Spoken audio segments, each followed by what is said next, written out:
Morning, Jack. All right, so we're saying good morning again. Lxxxvii and Gabe and I are together. We're here to talk about the mental obsession, which is really an excuse to talk about our capacity as humans to begin to function at a level that's commensurate with our actual state of being. And doing that can create some reactivity. I don't think it creates it, I think it exposes it. And my experience is that the reactivity in my own system are the ideas I have that are not true, that I'm fighting for, in the name of thinking that they identify me and define me and are me, which is a big leap to thinking that my reality is only what I think. Because that would suggest that there was no reality before any of us started thinking, and humans have occupied this universe for a very, very, very short period of time compared to the time the universe has been here. And much as I don't think time is actually an element that is anything more than what is thought of, by the same token, the changes that have occurred during that process, which I suspect time is just a process of change, an awareness of change.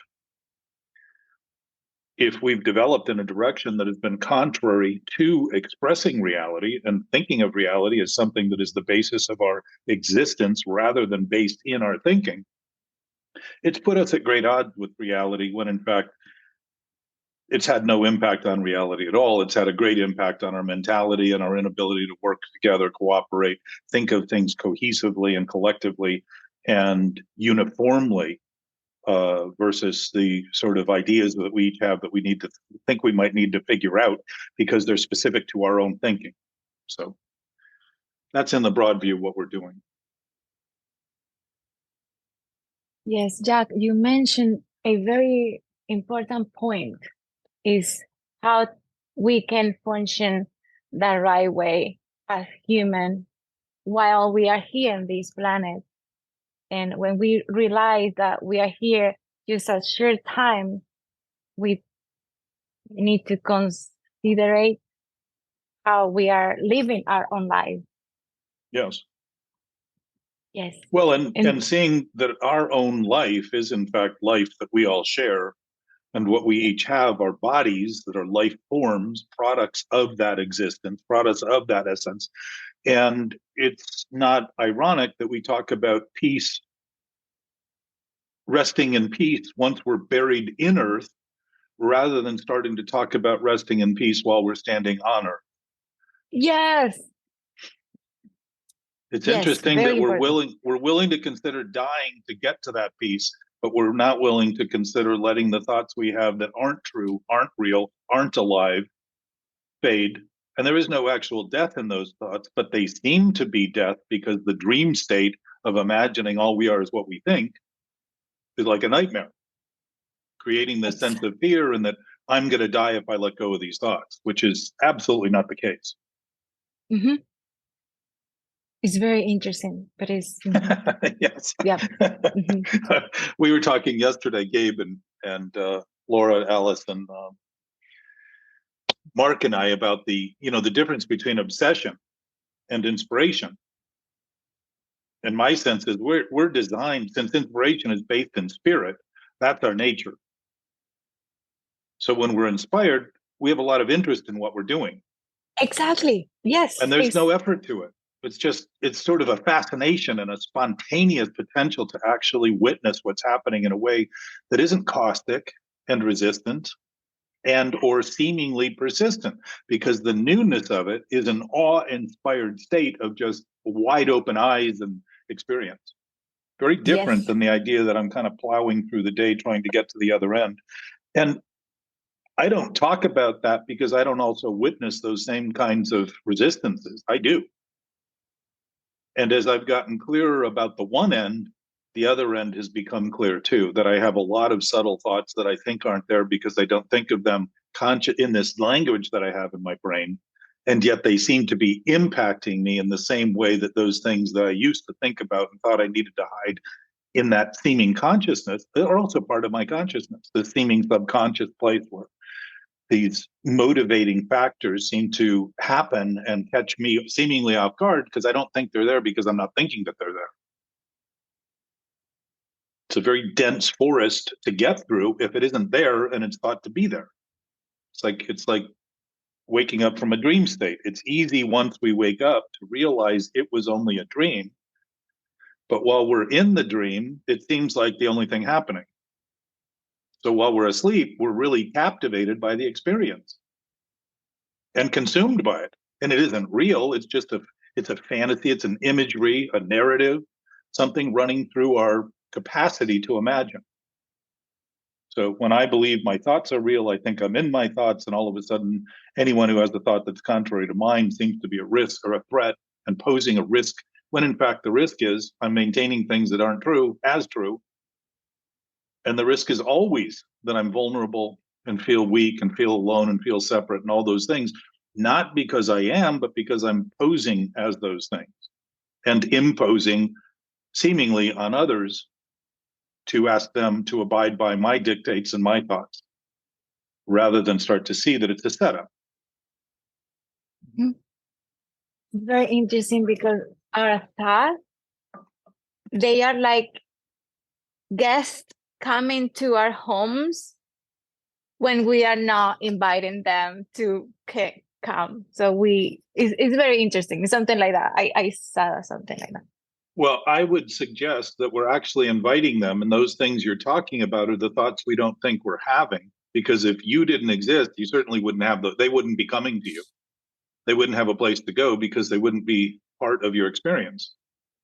You wouldn't exist, you wouldn't have them. So this is one of the fundamental points that you're pointing to, is that when we're talking about thoughts as though they're happening to us, we really believe they have a life of their own, and that's the life we're afraid of letting go of. But it doesn't really even exist except for the thinking we do about it. And after years and years and years and years and years of thinking of this, we're just hoping our investment's going to pay off someday. And we've been throwing good money after bad money by spending more and more time on it, thinking someday if I just keep doing it, it'll get better. And it's exactly how addiction works. The more I drink, the more I drug, the more I use, the better I feel. But ironically, as I'm not dealing with the problem is growing. So I need more drinking and I need more drugs to constantly try to stay ahead of it. And that inability to maintain that course, just like doubling down on a bet in Las Vegas, you can't do it many times before you're out of money. A penny doubled for a month ends up $11 million. And that is that point. What's that? That is that point. You are in the right. You are talking something very important. Some people they think that using more drugs and drinking make them feel better, but the point is the problem, the root of the problem. Yes. So for us here now, since we are some people, there's only 3 of us, but we're still some people, right? That same thing we do by denying we're doing what we're doing, and we literally become intoxicated and consumed by the thinking we're not doing what we're doing, and our body ends up our body starts sensing that there's something seriously wrong. So it begins to activate all sorts of adrenaline and serotonin, all kinds of things to help us feel better. When in fact, as you're describing, if the problem is ignored, just like if a doctor misdiagnoses a disease and keeps giving you the same medication for the wrong disease, there's a good chance that disease is not going to get better. And in mental problems, which we don't tend to talk about as being the source of the disease, because these mental conflicts internally undermine our immune system and our parasympathetic system and our nervous system and all the different bodily systems that are designed to take care of us and protect us and help us survive.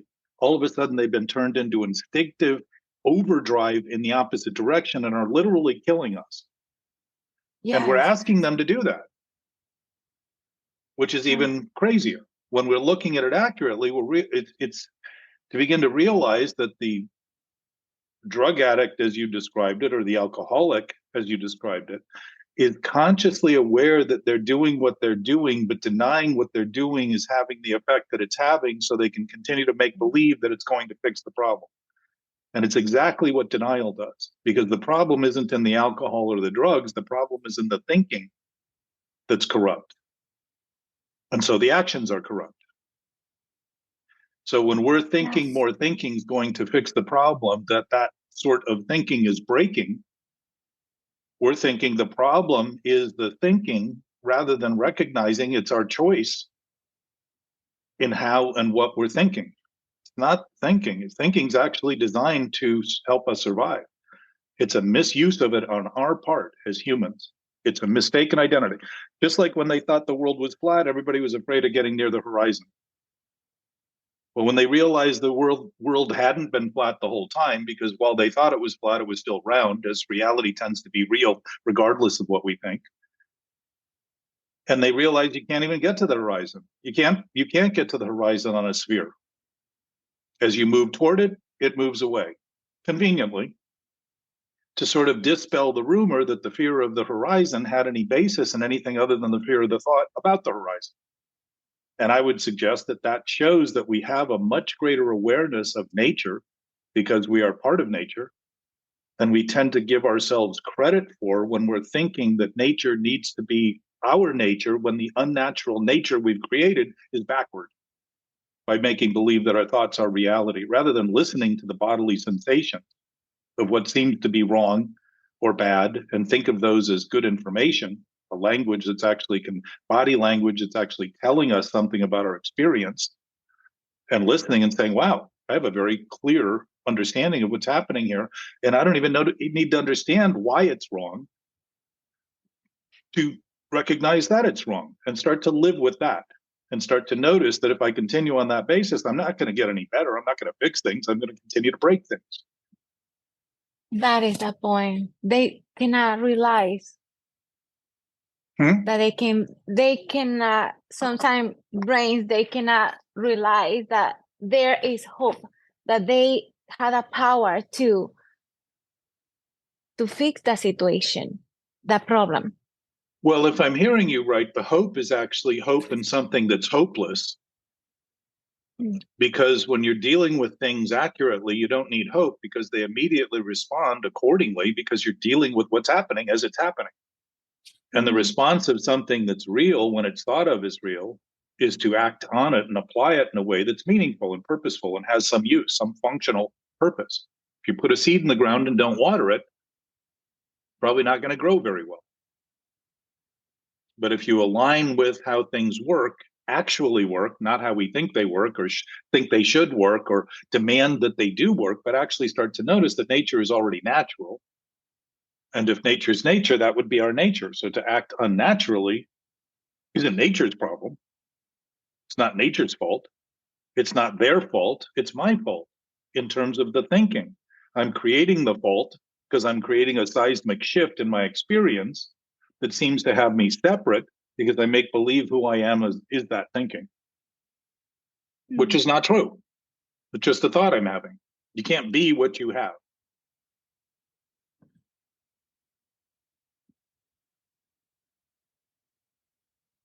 You have so much wisdom, Jack. It's not me, my dear. It is your us. Experiences. Yeah, I just but talk about it. Just I just talk about it. Listening to how you speak. I can see you have a beautiful and powerful message, and that is why I'm here. I love to hear that kind of stuff because it's powerful, and not everyone had a capacity to have this opportunity. It's true. We are just 3 people here, while other people are doing something different, but we are here just receiving this information, and we can use this anytime. You cannot believe me, Jack, but you helped me so much, and that is why I'm here. I love your wisdom. It's so powerful. So let's think for a moment that if we share nature, it's really our wisdom. The point and purpose of the discussion being public, so it's recorded so people can listen, is that they know too what we know. And if we are collectively not talking about what we know, it is because we are thinking that we don't know what we know, because all we know is what we think, and all of a sudden wonder why we seem to have this divisive, reactive, interreactive basis between us, which isn't true, but it's certainly a manifestation of something that we can imagine is true, and we can live as though it's true, so we can act on those faulty beliefs and cause problems. Mm-hmm. So if that wisdom you're talking about in within sobriety, there's a statement that says we will intuitively know how to handle situations that used to baffle us. And intuition by definition, we talked about this yesterday. Gabe, a few of us were together yesterday, and instead of walking, we sat around the table and just talked for an hour and a half or so. But intuition is knowledge beyond reason. Now think of this. It's telling us that our reasonable capacity in terms of our functional brain that's always based in reason is just a functional source of a brain. It's what a brain uses to run the body. It isn't running the universe. It is actually run by the universe. We are not the creators of the universe. We are actually products of that universe. Somehow, we don't have to understand it to know this. So if that intuitive nature is our nature, then it's inspiration and it's wisdom, naturally. Why would it be wise? Because it's not unwise. It isn't a stupefaction, a dumbing down and a numbing of our sentient ability to sense what's happening, which I would say has been the development over centuries and thousands of years. We're trying to get better all the time because we're constantly doing something that's worse by making believe what we think is who we are. And that's the sages and the mystics and the Maharajis and the gurus and all kinds of people have talked about this for thousands of years. Buddha talked about it. Life is suffering. He didn't say life is suffering. He said attachment to desire is suffering in life. And he was talking about addiction. Mm.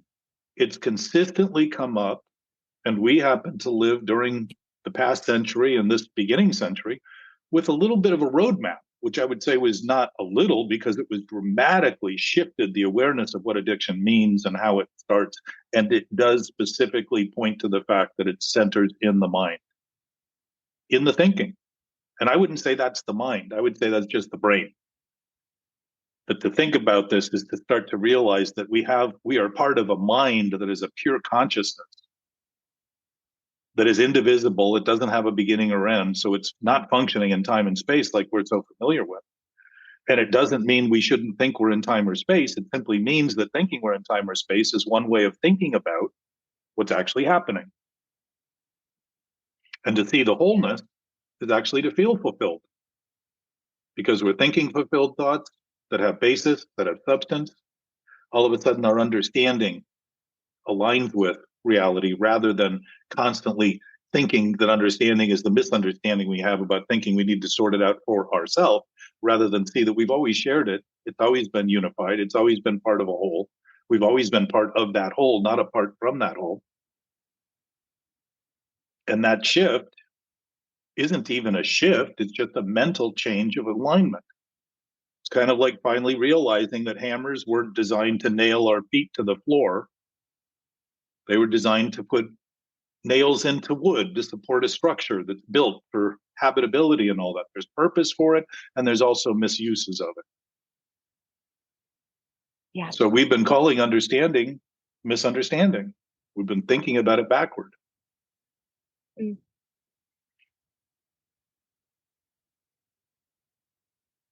Gabe, what's going on?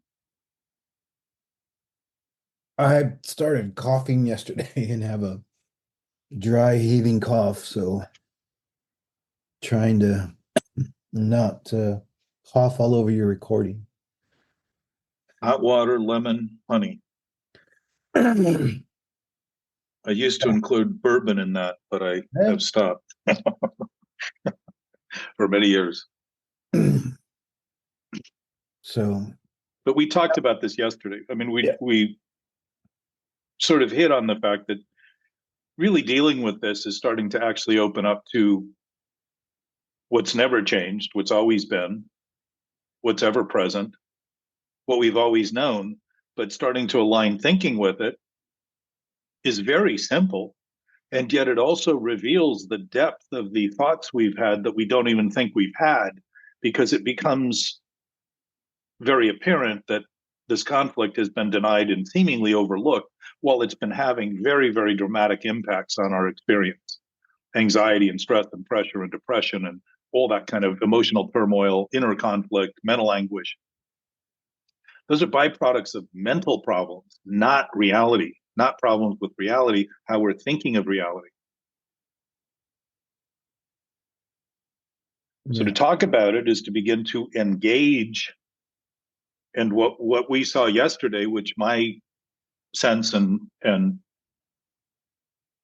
I would say expectation, but a sense of knowing, was that when we started to pop some of the bubbles of the presumptive thinking in our discussion, all of a sudden it became very inspired, and people were saying things that were beautifully applicable to everybody. Everybody got it. There was no resistance to it because the clarity of it was inspiration. It was the common nature of that spirit, the common nature of that being, the common nature of nature. So if we're talking all the time about the problems, we're really trying to reinforce that they really exist, when in fact they're delusional.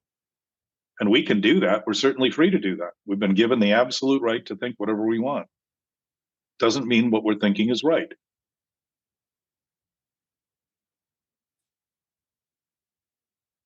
I think, Jack, if you could expand or spend a little time on what we talked about yesterday, of which you hit on it already, is need and want, obsession and inspiration. Maybe expand on it, or just talk on it more. What did you hear about that seemed to stand Well, out? I was pressing you for an answer, because it seemed to say that those of us who are obsessed with whatever were somehow different than those who weren't thinking obsessed. And I kept trying to, I'm always sort of caught by the distinction of, I'm the only addict in the room, like at a meeting or something, and I see semblances of people's mental obsessions with so-called normies. And so I was just trying to press you on what's need versus want, what's obsession versus addiction, what's inspiration versus obsession, because I think that helps broaden the scope to everyone within the sound of our voices can connect to, as opposed to, this is a 12-step issue, this is an addiction issue, like it gets myopic instead of, outer opic. Well, simultaneously, though, too, addiction and obsession and compulsion and reactiveness and defensiveness and denial and delusion and insanity are all part of the same thing. They're all this idea that what we imagine to be true all of a sudden becomes true simply because we decide it's true. And so all of those things are actually captured in that same line of thinking, literally.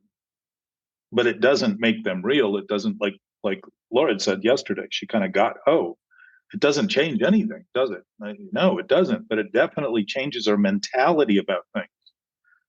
It's very depressing. And my sense is that what you're asking is, if people listening can simply relate to the turbulence in their own experience as being evidence of something going on that they may not have well diagnosed enough to actually reckon with, that it might be worth noticing that turbulence, that disturbance, as the big book of Alcoholics Anonymous says, whenever we are disturbed, because it's a spiritual axiom, not his writing, but something he came across. Spiritual axiom that whenever we're disturbed, something is wrong with us, whatever the cause, he says. So what's wrong is the thinking we're doing about what's happening. Doesn't mean we can't be wrong and shouldn't be wrong. It means we can be wrong. And if we are wrong, we're being given information that if we actually just take at face value, will become very beneficial and worthy of our attention, because the value of that lesson will be learned. rather than the learning being, how do I get over it? How do I push it down? How do I resist it better? How do I pretend it's not happening? How do I look like it's not happening? And get into that whole cavalcade of promoting appearance that has no basis in reality and substance. So that's one aspect of that. You were talking about need and want. I think understanding that mind is mind and it isn't something that's seen. It isn't a brain. A brain is designed to run a body, but it's designed just like a plant to function within its design, to do what it's designed to do, which is to analyze and compare and contrast and judge and weigh things and come to conclusions that would best support our interests, meaning survival. And collectively, that means actually thinking in terms that supports everyone's survival rather than this idea that my survival depends on taking everything I can get from everyone else and wondering why I feel like there's an impending threat surrounding me. Well, try this analogy on for size, just popped in my head. Beautiful. Yeah. Like the Terminator saga of the 90s, when the 80s and 90s, when AI became self-aware, it decided that humans were no longer necessary and started nuking the world, right? And so in that way, have our thoughts sort of become self-aware because we're no longer judging for, is this tiger far enough away that I can outrun it?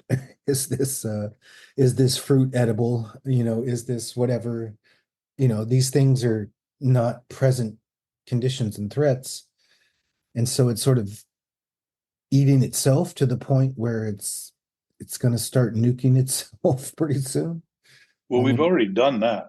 Yeah, I know. But you get what I'm saying? It's like yes. It becomes self-aware, aware of its own thoughts in a way. Not that it's outside our body and all of that stuff we talk about, but like it's starting to feed on itself. Well, let me suggest that the idea of self-awareness when it comes to thinking is thinking awareness. It's not self-aware. It's thinking of itself that we have now determined is ourself, and claim to all of a sudden become that self and wonder why we're in a struggle with that self all the time. How we look, how we feel, how we look, how we're dealing with everything seems to be all relative to this self. And if you listen to the way people talk, they say, I was thinking to myself, I myself. They're identifying this self of thought. Now, if I think of my arm itself, I don't tend to think I become my arm. I tend to think of what my arm can do. It can write, it can throw a ball, it can pick things up, drop things off, it can do all those things. But since thinking of itself sort of serves the self of thought, we've just simply mistaken that is ourself. So this discussion isn't about self-help, because self-help has been helping us to the idea that there is a self to help. There isn't. It's delusional. It's an idea that thinking of itself has become ourself. And I don't become my arm when I think of my arm, but I'm clearly aware that I have an arm. And I can utilize that arm.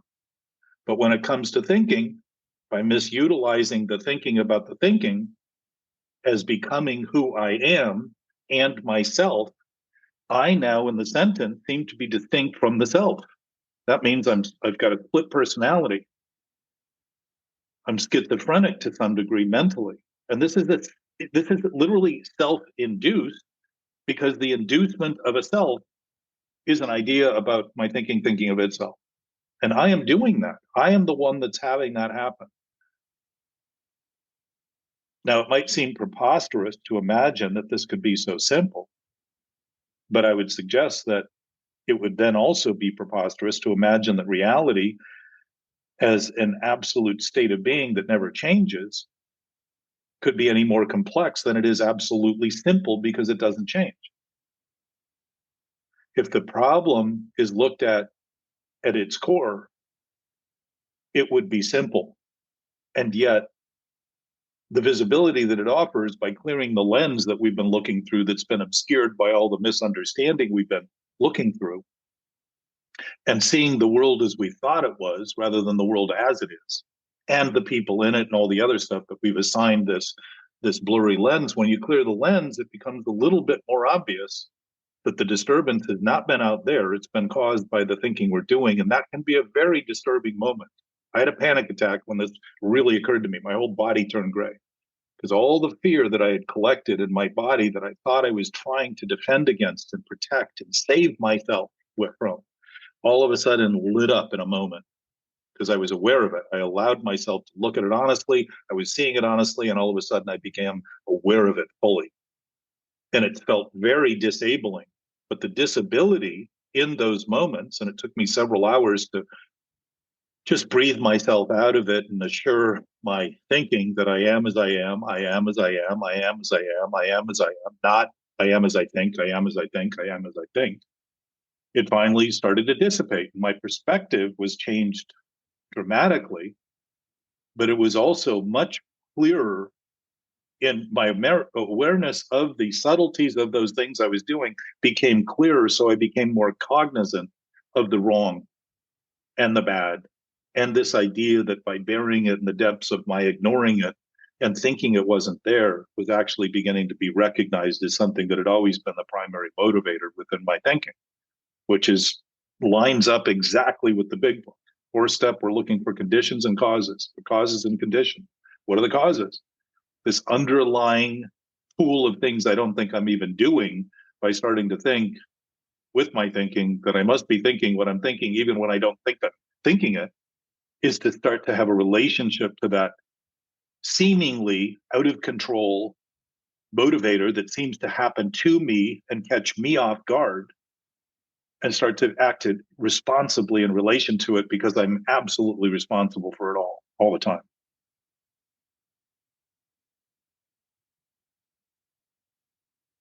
So the clarity that comes from witnessing the simplicity is also the clarity of starting to see the complications and actually begin to grow up, actually begin to face the face of this thing that has been disgraceful, literally, and that we are ashamed of and guilty for. And feeling guilt and shame aren't emotions. Those are feeling guilt for what we're doing. We're guilty. We're feeling it because we're guilty.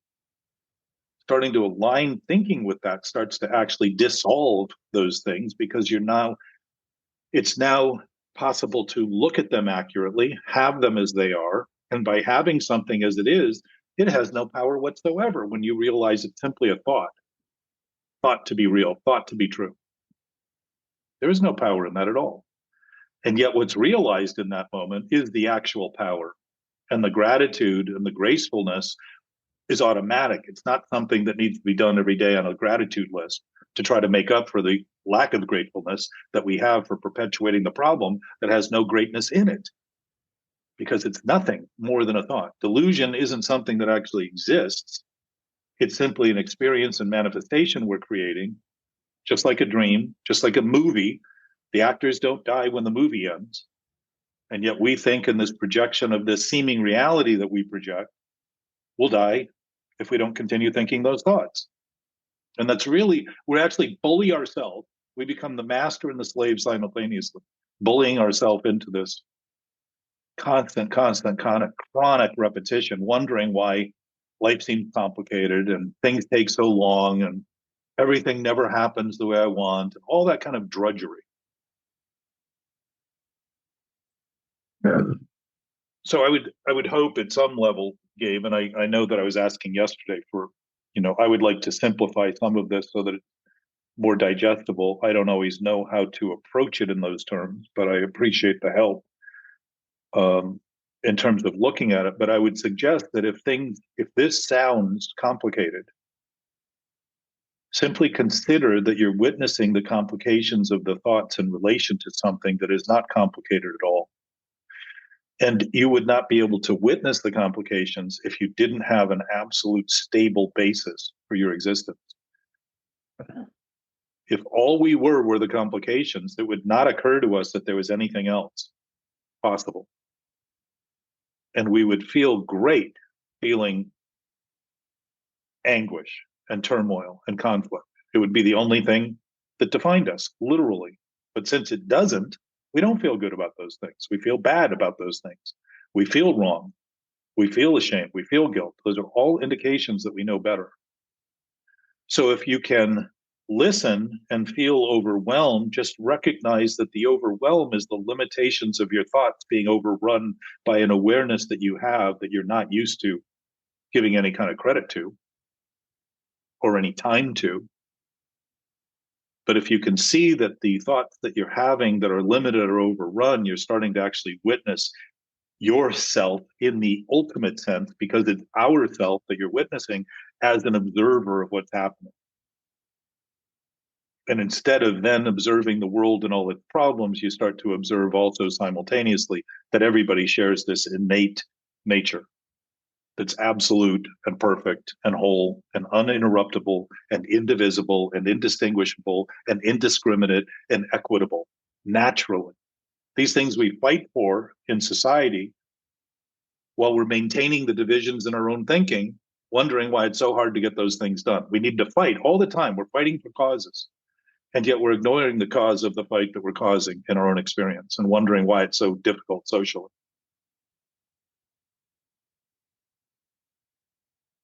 So need and want, as I said yesterday, I think, if I remember, but right now, need isn't something we tend to think about a lot. Like gravity, we don't tend to worry about whether we're going to be held to the earth today. And without it, we just float away in space, and that would be a little disorienting to what we're up to today. But we don't think about it, and yet it's constantly happening. It's good evidence that there's some consistency and continuity and presence that's absolutely functioning at a level that serves our interest, at least as humans. We just start there. So it seems to be a little practical, maybe, rather than the sense of impracticality that thinking about these things can seem to feel, because they're actually taking apart impractical thinking. And the impractical thinking that's thought of when the absolute nature of nature is begun to consider is actually witnessing the lack of practical effects that have been caused by the thinking that we're each doing in any way that we're thinking of it as reality, when in fact it's just a conclusion we've made about reality, which isn't real. So breathing's another thing in regard to that. Absolute necessity. Most of us don't worry in the morning about whether we're going to breathe. We just take breaths. Whenever we take them, seems to be there. Pretty convenient. Pretty assured. The sun comes up. It doesn't. The sun is always out. The sun is always nurturing us. We talk about it that way because it seems that way from our narrow experience.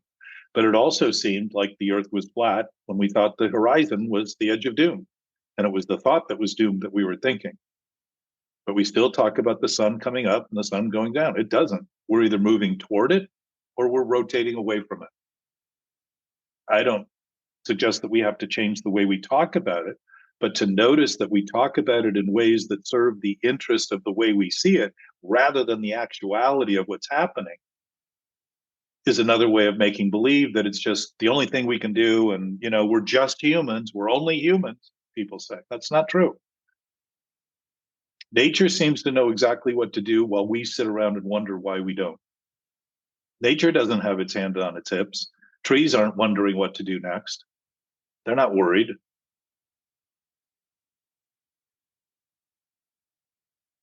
So when it comes to need and want is inspiration. And my experience is that every choice I make is attached to a want, every single one of them.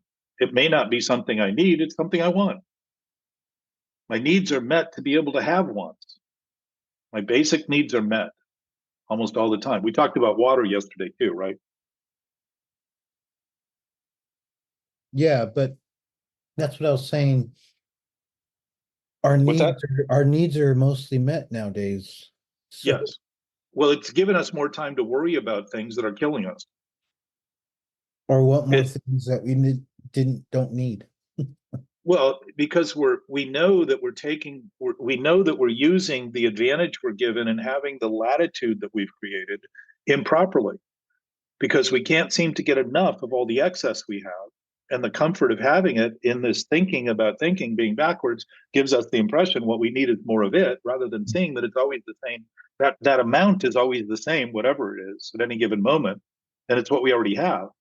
It is in fact within our reach. It is in fact the sustainable nature of nature that's already part of our experience. It's not something that we need to go seek. It's something we've been given. Again, gave exactly a metaphor for we're not even noticing the bounty that we have, the abundance that we have, but we're living in this scarcity, like this city of fear that we create in our thinking because we think about it backward. We're thinking about it as something that's hard to get, impossible, and I need to get it all because I'm denying it all simultaneously.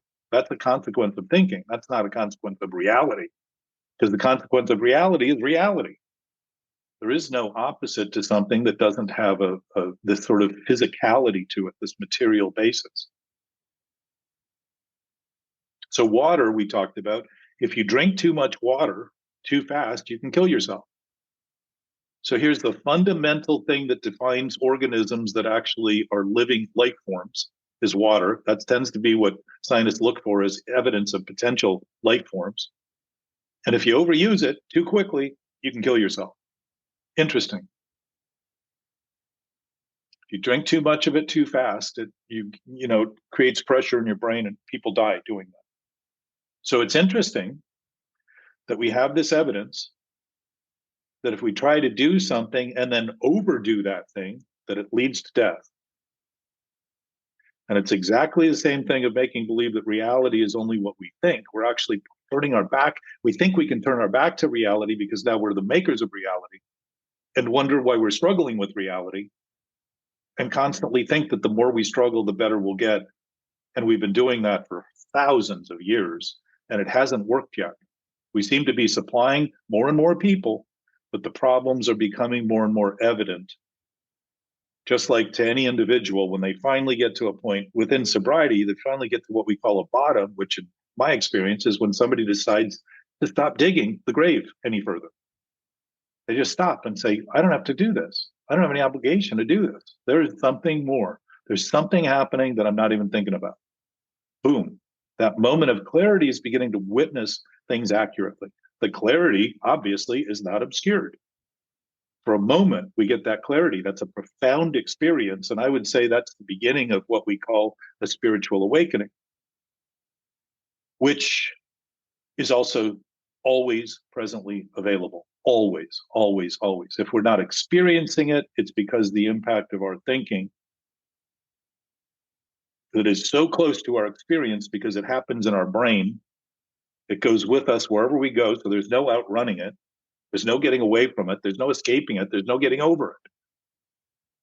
And it's manifesting the feelings and the effects, the pressure, the depression, all those things are being manifest by a misapplication of thought. That's it. It's very simple. Seems complicated when you start looking at the years spent and all that stuff and think of it as something other than what's happening now. But I will assure you that all of those things you thought about as memories have only ever happened in the moment.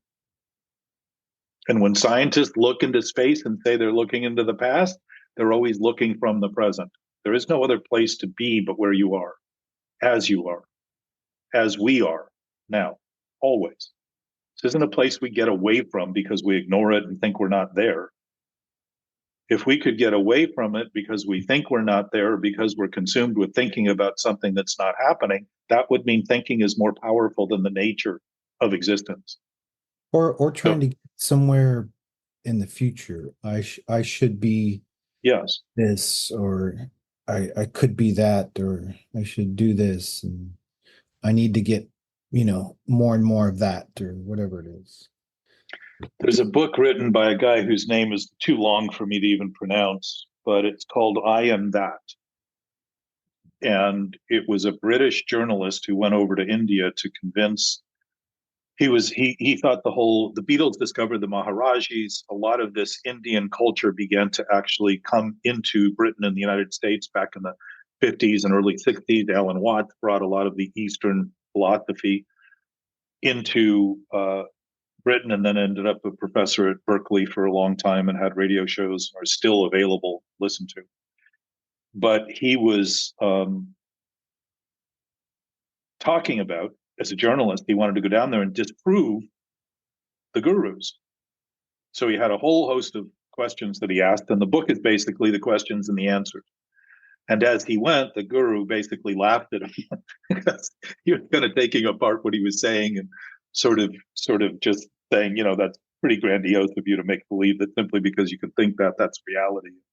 So it's very insightful if you want to sit and read something. And I read the book completely out of order, and it made perfect sense from anywhere you start. So you don't have to go beginning to end. It's not like a normal story. It's all in every page. There's a lot in that, but the I in that is a very interesting word, because my experience is that when I'm struggling with thoughts, I'm asking why and what, where and when and how. All those questions create doubt because they're admitting I don't know. Well, if I know, and I know that I know, and I start introducing that I know to my thinking, I start thinking of things that are happening as them happening, that they are happening, rather than should be, shouldn't be, might not be, can't be, wishful thinking, all that kind of thing about not having how things are. If I just admit that they are happening and everything is always happening, and I would suggest that wherever you are, whenever you are thinking, if you think that thought, you're going to be right, because everything is always happening wherever we are, because we are part of everything. And anything that's happening is happening simultaneous to our experience, not separated, not divided, not inequitably, not in some small part because it's at a distance, but in every part that it is, regardless of how we see it in terms of distance. And it's all immediate for us wherever we are. So that things are happening becomes a major shift in stabilizing thought, because it is no longer entertaining doubtful ideas about why and where and when and how and all that kind of stuff that has nothing to do with the moment and everything to do with the presumed moment that we might be in, or one that we were in that didn't do the right thing. Here we are thinking about the past as something we could have done better, while we're actually doing the thing during the present that isn't better. we're actually disrupting the immediacy of our experience by making believe it's all these other things. It isn't. It's all here. It's all now. We've never been outside the present. Nothing has ever happened outside the present during the entirety of this universe. There is no place to go. There may be other dimensions, but they are part of this dimension, whether we think of them or see them or not. They are part of our dimension. Humans created the dimensions, by the way.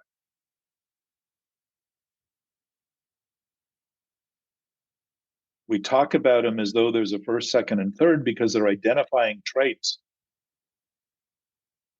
that we can try to make sense out of.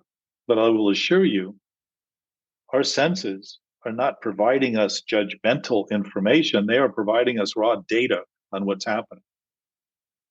We become the judges in our thinking. We become the determinant in our thinking. We become the self-centered ideas that we create in our thinking. That's something we're choosing.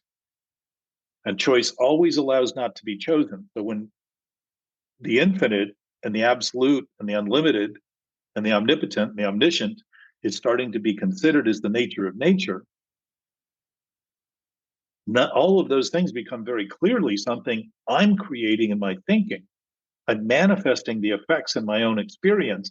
They are not things happening to me. Like earlier, your idea, Lensis, of the thoughts coming, like they're coming, but they're not invited. I create that impression so I can continue to maintain the sense of irresponsibility for them, so I can continue to feel like a victim and blame the world and everybody else for what I'm doing in my own experience. And it's no different. If there's anything true, it's true for all of us right now. I don't have to define it for that to be the case. You don't have to agree with it for that to be the case. None of us do. So if we're thinking in line with reality and truth and beginning to concede that reality is reality, and it's not what we think of it that limits it, because there are no limits in it. It's starting to see that something infinite is obviously seemingly transcendent to what we're doing. But to transcend it would mean it's only beyond the edge of what we're doing, and within what we're doing is another reality, which is just another hallucination, another trance, another hypnotic state that we are perfectly capable of creating. Doesn't make it real, it makes it a state that we're creating, a condition that we're causing. No different than seeing a movie and crying over the emotional effects. Seems real, but it's a projection. It's just happening as a result of a lot of people getting their heads together and wanting to share something. So these aren't, again, things we shouldn't be doing. When they're things we're doing, they're things that are happening, period. So to start living in those terms is to start noticing that the fight against what should be happening is the thing that continues to maintain the thing that is happening as something we think we have no control over because we've made a determined effort to make believe it shouldn't be happening. Think about that. If what's happening is happening and we're bent on thinking it shouldn't be happening, where is the problem? Is it with what's happening or what we're thinking? I would say the answer is clear, but it isn't up to me to decide for anyone. Since we're each free to think what we want, it's coming to terms with any of this in your own experience that makes the difference. And it doesn't have to follow the line of thoughts that I propose or use, because you will have your own thoughts to them and apply your own order of language and vocabulary to them. But if you think of the spirit of it as being something similar or identical and perfectly aligned, it doesn't take any words whatsoever. So there can't be an argument over the verbiage or the concept, because it's absolutely a perfect alignment of our experience that we're having right now. And to see that is to see that we can create the problem and solve it in the exact same place we're always in. Never somewhere else, never some other time. It's never waiting for some circumstance to change. Because I'll assure you, when those circumstances change, you're going to still find that same problem, because it isn't the problem. Circumstances aren't the problem. They're manifest to give us a distraction. We're actually creating those opinions to give us more justification to continue to do the thing that's effectively induced insanity. Wow. So Jack, Yes, sir. to support what we've been talking about, I just looked up the definition of inspiration, and the first two are interesting. One is the process of being mentally stimulated to do or feel something, especially something creative. And then the second one is simply the drawing in of breath. Yes. So, Well, spiritus, in its Latin, I believe it's Latin base, maybe Greek, but is breathing. So like you were saying, we are always inspired, that the need and the need are always inspired, and Yeah. always Well, breathing, always inhaling, always. but I would also say that we need breathwork classes today, because we're the only species that actually pays to have somebody tell us to breathe. But it's because the depressed nature of our posture is literally slumping over our lungs, which doesn't allow them to breathe deeply. And most people, if you look at your own breathing, you'll notice that you don't breathe very deeply. If you're having any kind of emotional anxiety and stress and stuff, it's all being complicated, or not complicated, but complemented by the posture you're taking. The posture looks like, if you watch people, it looks like they're bearing a very heavy weight. Well, what's depressing is an impression thought to be real, which is actually resistant to reality. Making believe that you can resist it creates a sense of pressure, just like in a dream. Feel like you're running away. Think of the dreams that are nightmares. We're trying to get away from something all the time. What are we trying to get away from? The thing we continue to perpetuate. The dream isn't coming from somewhere else. It's coming from the thinking we do while we're sleeping.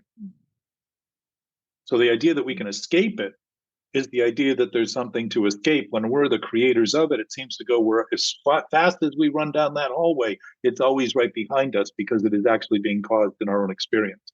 And we're witnessing those things in these dreamscapes. But it's the daydream where most of our activity, not the imagined activity, but most of our activity that's actually causing effects around us, that's either adding to the reactive grid of energy misused, or the proactive ability to use energy in a productive manner that isn't re-stimulating other people's experience in some reactive defensive manner.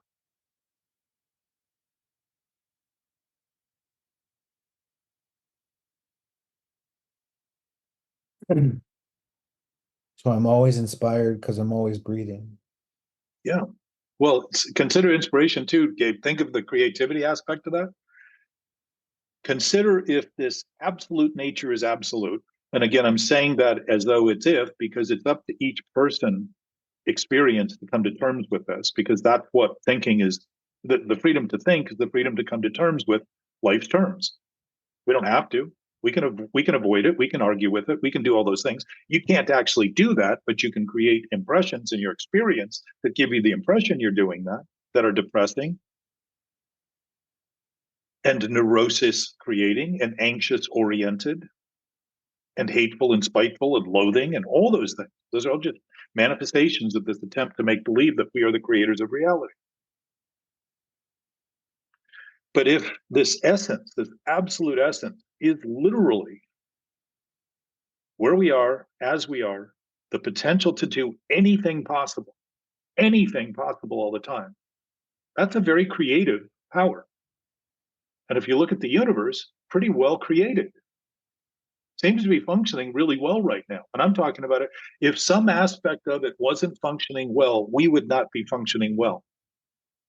And yet we seem to be functioning pretty well for the most part. We've done a lot of things that have caused a lot of dysfunction that we look at and talk about and then argue over whether or not we had any responsibility for it, as though somehow we could have been here as long as we have and had absolutely no impact on nature from all the decisions we've made. Seems like a curious approach to responsibility and acknowledgement, accountability. But we do it publicly and argue and break off into segments and different groups and organizations that fight. Everybody's fighting for something. We've had wars on drugs that have failed miserably. We have war on poverty that has failed miserably. The only one that's worked so far is the war on education. We've succeeded masterfully. But they're all wars. We got these wars running all the time. No, there is no war in confronting and facing how things are. There's no war at all. It's perfect peace. And that perfect peace is the nature of nature. And that perfect peace is the creative potential of a universe that's been allowed to do everything that it's been allowed to do in that creative way that allowed us to even be here right now and even talk about this as considerate beings and humans.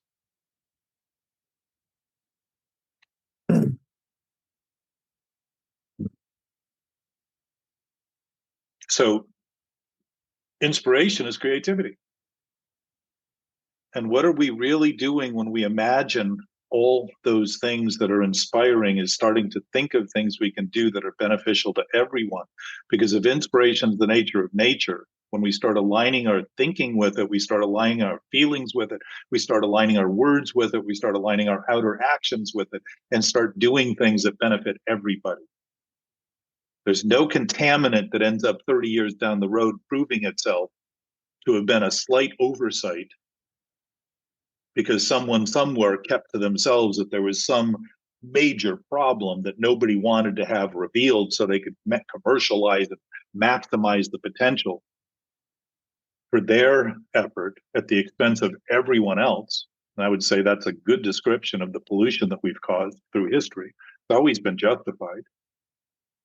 And I would guarantee you that there is no justification or rationalization in reality, truth, the absolute nature of the absolute nature, which I would suggest ultimately is love. And if you look at the light spectrum, we associate all those colors of light with emotions, and we are prisms channeling white light and dividing that light up according to the obstacles we create in our own experience. They're just mental obstacles. They're not real. And we've associated emotions to all those various colors. The combination of all colors is white light. And if we were looking at the white light, there would be no distinctions whatsoever in the purity of it, because there would be no shadows. There would be no shadows of doubt. And I would say that's our natural state. And that the majority of the electromagnetic spectrum, which is basically the energy of the universe, is not visible. And to think that because it's invisible, it doesn't exist is a major oversight. Just like thinking that the horizon looked like it was the end of the world, never made it the end of the world. And there was nobody living beyond that horizon at the time it was seen as the end of the world that wasn't living on those tropical islands and all those continents that were not even thought of as existing because of the limited thinking would be supported by making believe there's nothing beyond there.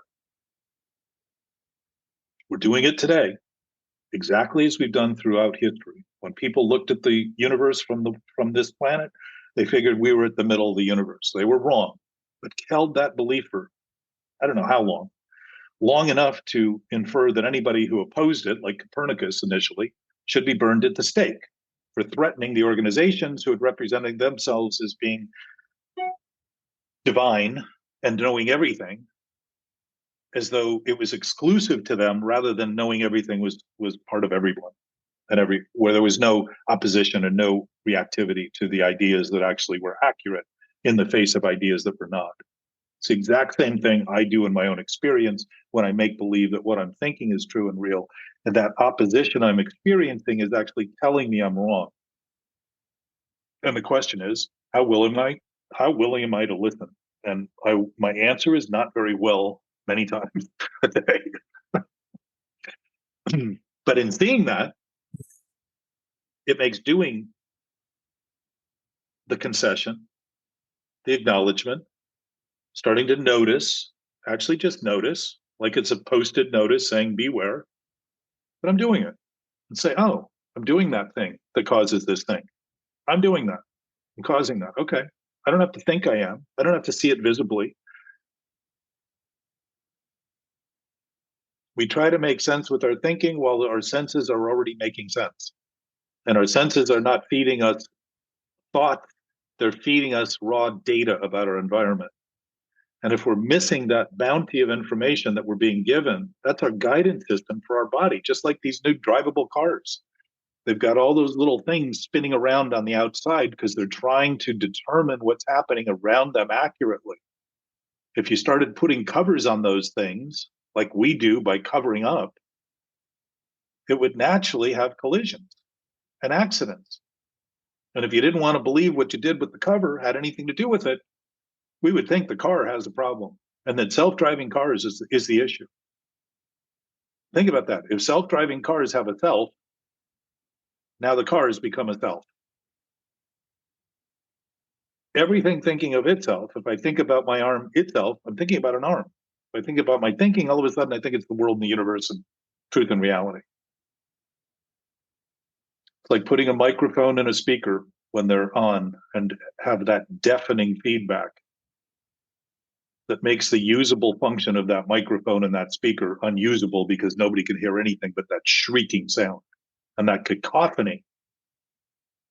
By creating this repetition of thoughts that we think are true, fills our head with voices that we think are real, and talk about the committee in our head and not notice that that is absolutely a schizophrenic ideation, and it's a suicidal tendency. It's a death wish to make believe we have nothing to do with it, because to make believe I have nothing to do with things is to make believe I don't exist and wonder why I all of a sudden start thinking about killing myself. Because I think myself is the thinking, is reality, rather than starting to see that even that idea and talking about killing my body for the sake of stopping the thinking that I seem so unwilling to simply acknowledge is causing the problem. I don't need to kill my body to stop the thinking. But it's interesting that that seems to be at an all-time high today socially. We may talk about all the advancements we've made. We have not made advancements in that department, I would suggest, for it to continue at an all-time high. Something's missing in our thinking. And I mean missing, like it's not there. It's an idea about something that doesn't exist being reality. So to begin to grok that is really to begin to see that there's absolutely nothing to let go of that isn't anywhere than where we are, and the idea we have that we're hanging on to something that doesn't even exist. Literally a delusion, which is another good word to look up. Okay.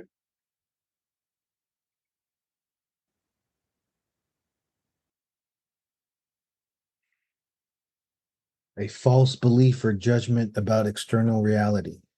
Yes. Now think about that. If it's false, how much credit does it have? Zero. How much substance does it have? None. If I keep applying it, thinking it's real, what am I going to get back? Nothing. Absolutely nothing. Not only nothing, I'm going to be spending time that I could be productive, creating a lack of productivity that's going to become very damning in a short period of time. That air that I need, if I stop breathing, it won't take me long to admit how beneficial and how grateful I am to have it. That water that I need won't take me too long if I stop using it, because I become so consumed with doing things that aren't happening that I start not doing the things that support my health, support my experience, my human experience, and others. Because when I'm not participating at a level that's accountable, I'm actually unaccountable to everyone else too. I'm feeding that grid, sharing that energy of reactivity.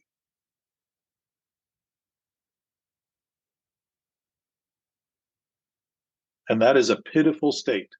And self-pity is good evidence of it. To think of a self as reality that has no basis is a pitiful self to be thought of. Self-loathing, another thing. We loathe the fact that we're making believe that what isn't true is true. Just like as kids, you put on a pair of boots and a hat and you think you're a fireman. Certainly wouldn't help the neighbors if there was a house on fire to send the kid over there. And yet we do it as adults thinking it's going to happen. It's going to be okay. And someday we'll fix it. And it's childish and it's immature and it's not ripening us. So we're getting bitter as a society. You can see the fighting, the stagnation, the pettiness, the isolation, the attempt to dominate.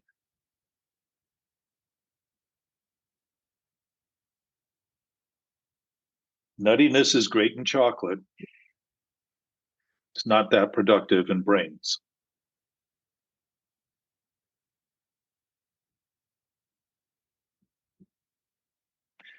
So, Gabe, you talked about wanton need and obsession and addiction, and I think I may have spoken to both of. I may have overspoken to both of those, but my sense is that addiction is a lie, like ego is a lie, like a lie is a lie. And if you think of a lie as the idea, just as you just read, false idea, it's a false idea being thought of as true. Now think of that. The one thing that false idea can't be is true, and the one thing it's being thought of is that it's true. Think of the amount of effort that goes into that. So we don't need to think we're lying to witness the lies we're thinking. Because if we see the effect, the disturbance, the conflict, if we're feeling those things, that feeling is telling us what we're actually doing. And to begin to notice this and actually just take note and start actually registering this is to start to ask, which I've had many people do at my kitchen counter, to start to say, well, that would be crazy to do that. And, in my head, I hear the jackpot whistle in Vegas. Somebody finally hit the big jackpot. Because it is crazy. It's insane, literally. And it's induced by our thinking. This isn't some form of insanity. I'm not getting into a medical diagnosis here. I'm talking about something we can create in our own experience and do to the degree that we make believe the thoughts we're having that are causing the disturbances. When I think I need to get over the disturbance, I'm thinking that thought's going to get better if I get over the feeling, when in fact the thought is creating the feeling I'm trying to get over. I'm ignoring and denying and fighting against and trying to oppose that thought rather than say, wow, I'm being told in no uncertain terms presently that every disturbance I have is coming from a thought that is disturbing.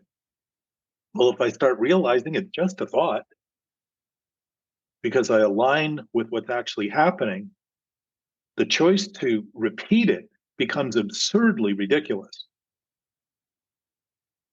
rather than seem as though it's the only thing I can do, which is addiction. Imagine thinking the only thing I can do is the worst thing I can do, and then thinking that that's my nature. We assign this to human nature all the time.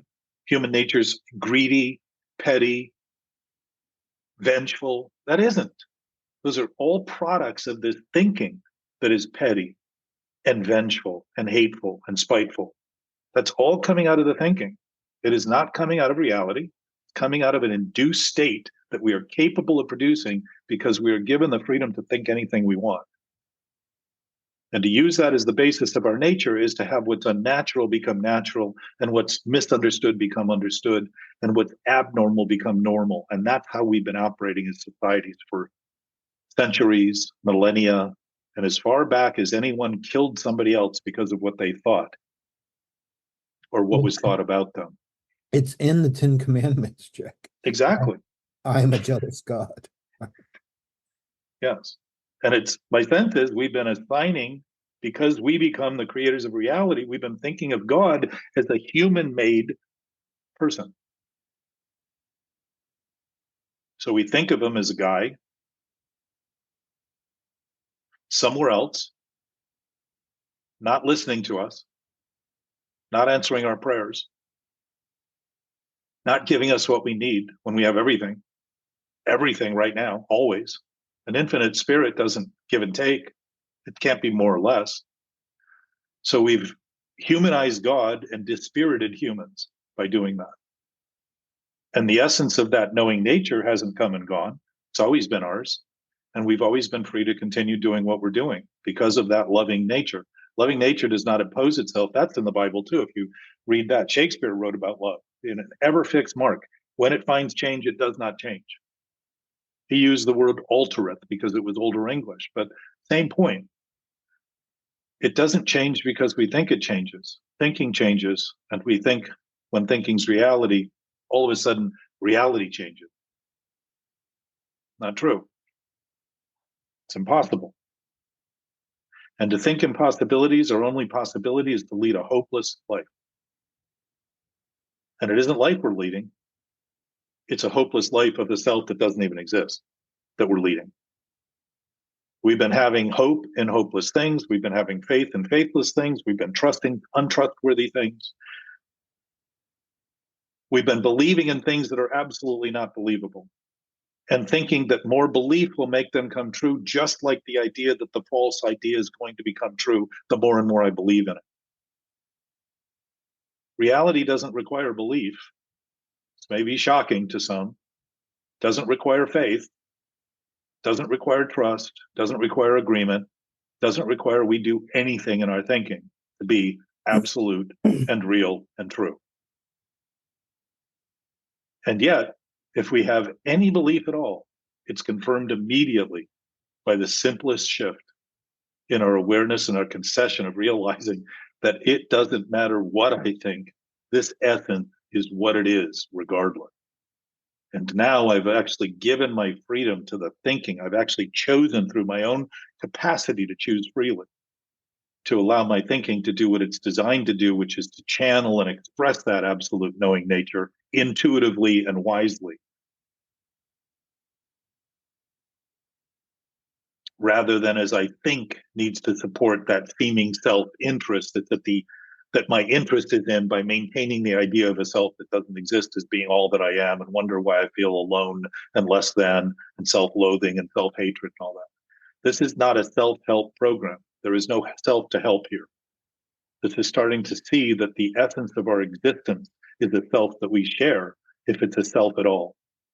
It's just a knowing, absolute aware nature that we have, because what would an infinite source give but what it is as what we have, rather than what we think it is, only in relation to all that can be or should be, and then hold ourselves hostage to the idea that we need to appease this hateful source, this vengeful source, this jealous source, when in fact it's our own jealousy over ideas that we have about others in relation to the sick ideas we have about ourselves that is causing that whole projection into this seeming universe that now is affected and contaminated by that thinking. It's not true. It's just a mirage. It's a trance, it's hallucination.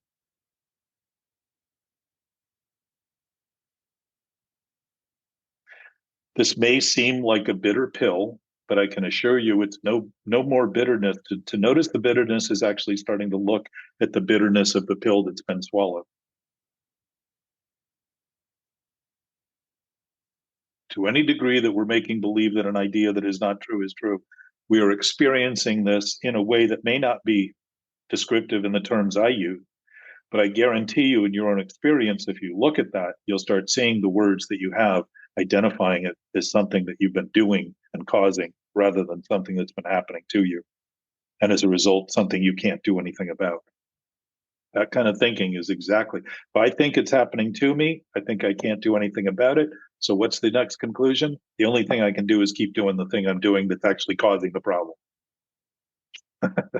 It's a very sick cycle. And it's a vicious cycle because it feeds on itself, and even stagnant water water is so healthy for us, so imperative to the life form of our existence. And yet if you let it sit too long, it turns to poison. Just like if you drink too much. Think about it, both different levels. One is unmoved, because everything in this universe that we're experiencing is moving all the time. We're moving at over 1 million miles an hour constantly, at least. But it doesn't feel like it because everybody else is doing it. So if you think this is preposterous because everyone else is doing it, that is as preposterous as it is for each of us to think that.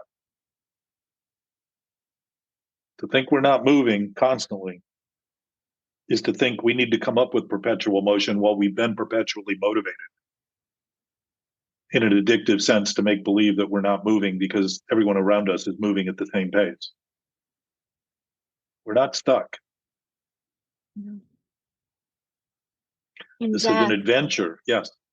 It's amazing to know that we had a power to start or to end any situation.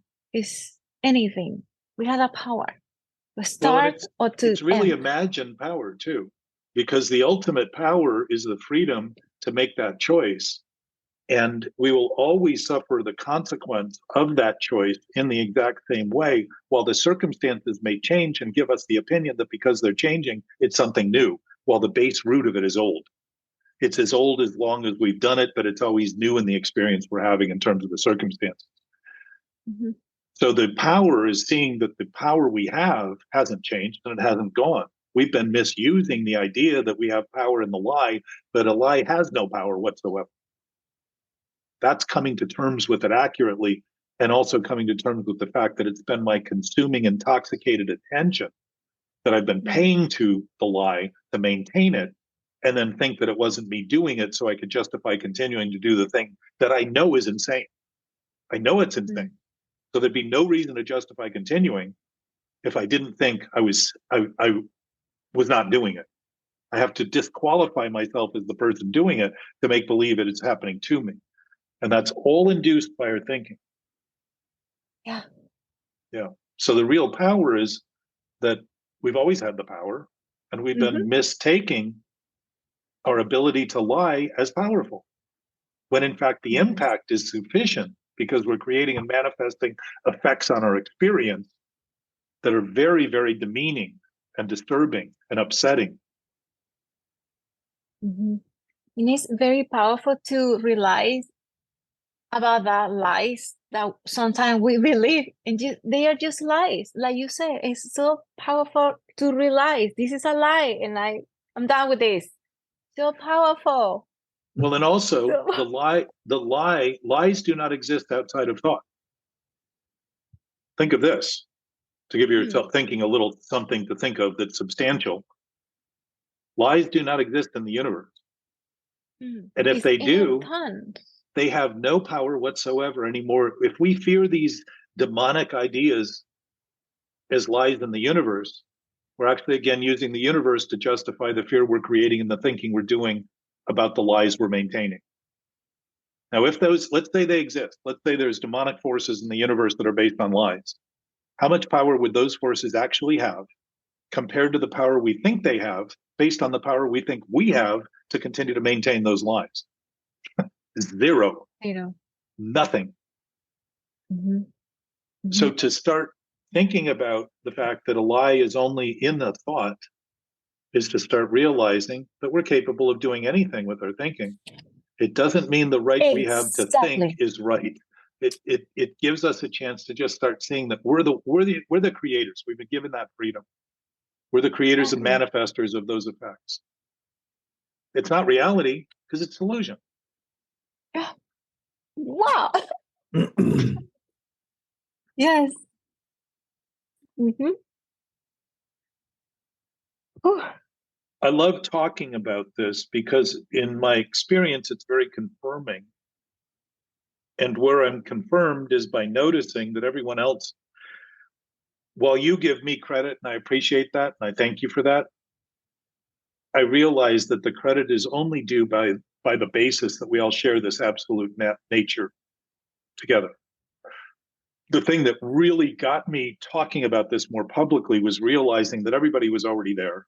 There was no place for them to go. There was nothing they needed. And then I started wondering, why would I not talk about this more publicly? It seemed to make no sense that I was keeping it to one-on-one with people that I talked about for years. And by opening it up, it's created reaction in a lot of people. There's a lot of people who don't talk to me anymore, don't want anything to do with me because I've created a reactive. In the opportunity to look at these things, they become reactive and sort of set that in motion and now feel that I'm attacking them and all that, which I want them to have that experience, because ultimately, if they begin to notice that it might have something to do with them, it might give them an opportunity to begin to actually come to terms with these things. But I can't tell them to do that. I can tell them, but it doesn't matter because they're going to do what they want to do. Science call those reactions triggers because experiences. And where are They triggers normally? Where do you find triggers normally? Experiences. Guns. Oh, guns. Oh. Yeah. Shooting people in the head is very popular. I learned something new. Those triggers are leading to that trigger. Thinking the only thing I can do is blow my brains out because I'm so sick, I'm so tired. And I would suggest that you may be sick, but you're not tired to continue doing the same thing over and over and over again and imagine that it's happening to you rather than being caused by you. To see things honestly and accurately is to have absolute freedom to do whatever you want. To see things dishonestly and inaccurately, as honest and inaccurate, is to feel as though you have no other choice but to continue to do the wrong thing and think that it's happening to you. That is a productive result of a choice we make, not something happening to us at all. Exactly. Part of the mechanics. It's like Yes. putting water in a gasoline engine and sitting there and trying to get the car to start and having the battery wear out and the starter wear out, all those things, and think it's the car. It's us putting the key in there and doing this thing that we just don't want to admit it, that was so silly. It's an imposition, which is an imposter standing in for who we actually are, making believe that our thinking more about that thinking is going to somehow perfect this idea of self and turn that false thought into reality. One of the things that came out of the conversation yesterday was that there are no vacancies in reality. So we don't need to fill reality with creating anymore because it already exists in the totality of whatever state it is, whatever state in that absolute state it is. So, all right, I think we went a little over our normal mark. But Jack, I need to tell you something. Please. When I see something, when I realize some human has wisdom, or they are very intelligent, or they are aware of our spirituality, things like that, I love to say something because it's beautiful to me to see wisdom. It's so powerful. It's like, wow. So that is why I like to say, wow, you have wisdom. You cannot deny that. If you didn't have it, you wouldn't see it. So again, I'm gonna go back and it's not to try to dispel. I'd love to take all the credit and claim it's mine. Some part of me would, but ultimately I know it's not true. And I know that when you say that, you see it. And if you see it and you look at it accurately, you start to realize that you can't be seeing it. Just like the wrong we see in others is really the wrong we're doing in our thinking. We're using them as a chance to have perspective on something that we want to disclaim we have anything to do with. And the difference is we tend to say, fuck you or thank you to people in the way we leave them. And if I think it's them doing it, when I'm the one doing it, I'm the one that's damned in my thinking. I'm damned up. I've created the dam, the block, the obstacle in my own thinking and blaming them for it, faulting them for it. Right? If you're seeing things that you have, honestly, you're seeing that you have the potential of doing that and you have no obligation to continue. But you'll also see that that comes from a knowing awareness of wisdom and inspiration that's natural, because you wouldn't see that if you didn't have that. You wouldn't, Wow. if you didn't know, you wouldn't see it. So to thank me is to thank your own experience, to thank this bounty of essence that we are a part of, to be grateful naturally for the fullness of gratefulness, of greatness that we're absolutely a part of. And it is not grandiose to think of something infinite as being our nature. It's grandiose to think of it as not being our nature. Because if it's our nature, it isn't a big deal. It's just our nature, period. Mm-hmm. It's only big in relation to the tiny little thoughts we have that don't exist, that we're struggling to maintain and make believe somehow, someday we'll make an impression enough for everybody else to recognize us, while we're feeling all the time like nobody pays any attention. Mm-hmm. So I love to, you have it to see it. and yeah, I love to be around people who have this kind of wisdom and knowledge. I learned from Gabe something today from you. It's so absorbing. I love it. So you are surrounded by 8.5 billion people who have this. But no closer to me. no Just, face to face. okay. But keep in mind, they're all intimately connected to the experience we're having right now. We think of things spatially because we're used to thinking in proximity as defining things close to us, but it also defines everything that seems far, but it isn't far when you realize that everything's interconnected.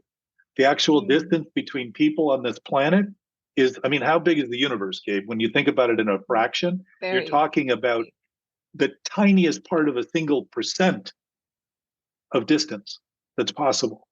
And in an infinite state, there is no distance, there is no space, there is no time. It's an absolute present state that awareness includes all awareness, because it's the same shared awareness that we all have. It's the same essence. Truth and reality, if it doesn't change, means it's the same for all of us. So that doesn't give any dissimilarities to fight over. It gives many similarities, if not all similarities, to cherish and value and reckon with and start to accommodate in our own thinking by saying, everybody already knows this. They don't have to admit it for me to know they know, any more than I have to admit it for me to know I know in my own experience. So I challenge, I'm giving you a little bit of the horizon to look beyond, I hope. I would hope that there's some of that coming out of this. And to sit with these ideas and just experience them rather than make any conclusions about them. One of the factors of obsessive thinking is thinking we always need to make decisions all the time. I got to come to the best conclusion. Because we're constantly thinking poorly, we're desperate to come to a conclusion that actually makes up for all the poor thinking we've been doing.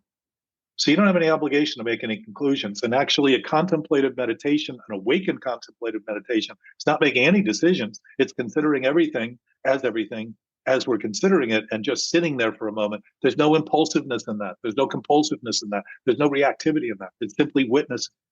Now the freedom of choice is I can make any choice. And when I make believe it's the only choice, I'm setting myself up to make believe it's the only thing I can think about. And then to think it's the thing happening to me rather than the thing being caused by me. Over and over and over again.